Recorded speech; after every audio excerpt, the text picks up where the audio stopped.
Hi, this is Tim with Earthworks. I'm out here in beautiful Atlantic Beach at the Cottages, right off of Seminole Road.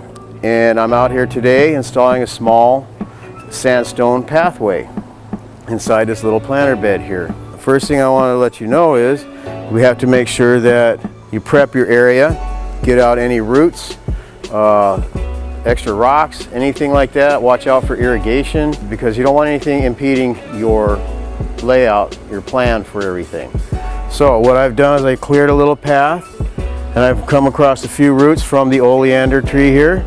And so what I'm going to be doing then is putting down a layer of base so that I can lay the flagstone nice and level without any rocking back and forth, or else they could break or possibly become a trip hazard.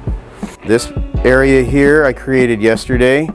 We had to remove a bunch of the existing white limestone, crushed limestone that was here, and backfill it all with some crushed base to give us a nice level platform for everything. Made sure there was nothing impeding our way. We found an irrigation head here, one over here in the corner. Everything still works just fine.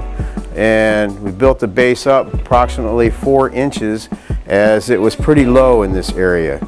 And I tamped it down and made everything nice and level, and I just picked one piece at a time and filled it all in to make it nice and uniform, and it continues on down towards the end in front of that paver patio there.